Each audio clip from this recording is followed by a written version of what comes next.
Episode 2580. Istana Setan 9 Ekor, Kuil Iblis yang Aneh. Pada malam hari, Xiao Yan dan yang lainnya datang ke Istana Iblis Ekor 9 di bawah kepemimpinan King Luan Ekor 9. Berdiri di depan Kuil Iblis, paksaan jiwa yang tak terlihat menyebar darinya. Selain tubuh energi bayangan iblis berekor 9 yang sedikit ilusi di atas pintu masuk utama Kuil Iblis, Xiao Yan tidak bisa membantu tetapi menghasilkan gelombang energi. Sentuhan yang aneh. Kekuatan jiwanya telah mencapai batas kenaikan abadi, memenuhi istana spiritual lapisan ke-8. Dengan kekuatan jiwa yang begitu kuat, apakah dia merasa sedikit aneh? Di Kuil Iblis Rubah berekor 9, apakah ada berbagai kekuatan menakutkan yang mengguncang dunia? Atau mungkin ada orang kuat yang juga memiliki kekuatan jiwa level Immortal Ascension Boundary, yang membuatmu merasa seperti ini? Sebelum memasukinya, ada satu hal aneh lagi yang ingin kuberitahukan padamu. Setelah merenung sejenak, mata Jiwei King Luan bergerak, dan dia tidak lagi menyembunyikan apapun.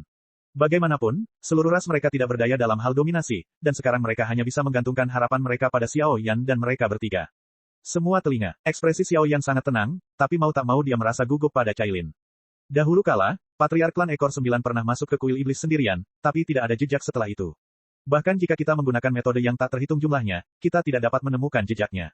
Menurut beberapa penyelidikan kami yang tidak jelas, sepertinya ada aura yang bukan milik klan berekor 9 kami di Aula Iblis. Adapun aura spesifiknya, kami pasti mengetahuinya. King Luan berekor 9 menceritakan informasi penting dari klan berekor 9, dan tentu saja berharap Xiao Yan akan mengambil kembali senjata tirani itu. Bukankah itu milik klan berekor 9? Xiao Yan merasa sedikit terkejut. Menggabungkan tebakannya sendiri tentang aura jahat, dia sepertinya memiliki firasat, tapi dia tidak banyak bicara. Jika hal-hal ini benar, maka ada baiknya Anda menyelesaikannya sendiri. Ayo bergerak. Begitu suara itu jatuh, tangan Giok Jiwei King Luan bergerak-gerak, dan ada cahaya menyilaukan di tubuhnya, yang melesat langsung ke pintu masuk utama Istana Iblis Ekor 9. Set, bayangan iblis berekor 9 yang bertengger di atasnya memberikan rasa jijik, lingkaran cahaya cian meledak, dan bayangan berekor 9 yang kuno dan kuat bergetar, langsung menyelimuti Xiao Yan dan mereka bertiga, dan memasukkan mereka ke dalamnya. Saya harap kali ini berhasil. Melihat pemandangan ini, mata Jiwei King Luan dipenuhi harapan. Ledakan. Dalam sekejap, tepat ketika Xiao Yan dan mereka bertiga baru saja bergegas ke Istana Iblis, ada beberapa aura samsara di lingkungan klan Ekor 9, yang dengan cepat berkumpul menuju Istana Iblis. Penatua yang hebat. Satu demi satu, raungan bernada rendah yang membawa kemarahan yang mengerikan terdengar. Aku sudah mengambil keputusan. Kali ini, masalah Bapak Bangsa dan Tiran harus diselesaikan sepenuhnya. Masalah ini tidak perlu dibicarakan. Menghadapi rintangan dari elemen keras kepala dalam klan ini, Jiwei King Luan mendengus dingin. Di belakangnya, ada juga seekor rubah kecil berekor 9 yang tidak aktif. Xiao Yan, apakah kamu mendengar suara itu? Mereka bertiga memasuki Aula Iblis, dan pertama-tama mereka melewati lorong gelap yang panjang, dan berjalan tanpa tujuan di dalamnya, tetapi alis Cailin berkerut rapat, dan dia melihat sekeliling dengan waspada. Bahkan kekuatan ular piton penelan langit 10 warna yang diam-diam mengalir di kulitnya mengeluarkan gelombang aneh, seolah-olah ada aura yang membuatnya merasa jijik. Suara apa? Xiao Yan mendengar kata-kata itu dan kembali, tapi dia tidak mendengar suara apapun. Aku juga tidak mendengarnya. Daiki terlihat sangat fokus saat ini. Sayang, suara tangisan bayi. Cailin berbicara dengan sungguh-sungguh, suara ini sepertinya menyentuh kekuatan di tubuhnya, tapi tidak peduli apa yang dikatakan Cailin, Xiao Yan dan Xiao Yan sepertinya tidak mendengar hal yang sama sekali. Suara bayi yang belum dewasa keluar dari ruang ini lagi, dan terdengar jelas di telinga Cailin. Tiba-tiba, cahaya berwarna Anglika berkedip-kedip, menerangi seluruh kehampaan di depannya, dan lorong gelap yang asli tiba-tiba menjadi jelas dan terbuka. Ini adalah tanah reruntuhan. Ada banyak cermin prismatik besar dan kecil di sekitar reruntuhan. Cermin ini tidak lengkap, bahkan penempatannya pun cukup berantakan, namun siluet Xiao Yan dan ketiganya terpantul di cermin tersebut. Di tengah, ada sebuah altar. Suara bayi itu berasal dari sana. Xiao Yan dan Cailin saling melirik, tetapi mereka berdua memperhatikan satu sama lain, hanya Daiki, yang tampak seperti orang yang tidak berguna, yang tersisa. Berjalan dengan tenang, seolah-olah kehampaan ini seperti tempat mati, tanpa adanya fluktuasi energi yang melonjak, seperti tempat yang kekurangan energi langit dan bumi. Ledakan. Saat mereka bertiga memperhatikan sekeliling mereka dengan waspada dan berjalan menuju altar pusat bercermin, api suci yang tadinya diam di tubuh Xiao Yan meledak dengan rasa jijik.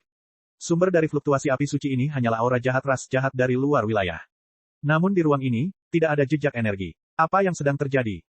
Setelah beberapa saat, mereka sampai di tepi altar. Altar ini, seluruh tubuhnya seputih salju, terdiri dari cermin seputih salju yang tak terhitung jumlahnya yang bertumpuk, membentuk altar melingkar yang panjangnya sekitar 100 kaki. Melihat sekeliling, di tengah altar, terdapat patung batu perak setinggi manusia, berdiri dengan tenang di dalamnya. Patung batu berwarna perak ini memiliki cahaya seputih salju yang menempel di sekujur tubuhnya, dan sosok tersebut merupakan wujud manusia wanita yang anggun dan tiada taraf. Bahkan jika itu adalah patung batu, saat matanya tertuju pada yang terakhir, Xiao Yan dapat menemukan keindahan wanita patung batu ini, betapa menawannya itu, tetapi di belakangnya, ada 9 batu yang diukir dari batu yang sangat indah. Ekor. Di altar hanya ada patung batu wanita dan 9 ekor di belakangnya, tidak ada yang lain. Iblis yang menakutkan. Kailin menyipitkan matanya sedikit, tetapi kekuatan piton penelan langit 10 warna di tubuhnya tenang, seolah-olah objek di depannya tidak dapat membangkitkan resonansinya. Entah patung batu ini hanya menutup mata, atau kekuatan yang ditinggalkan oleh iblis rubah berekor 9 telah menghilang. Saat Cailin dan Diki tidak melakukan apa-apa, mata Xiaoyan tidak pernah lepas dari patung batu itu. Patung batu ini aneh. Mundur. Tapi saat suara Xiaoyan jatuh, patung batu itu tiba-tiba bergetar, dan semburan cahaya putih bersih keluar darinya.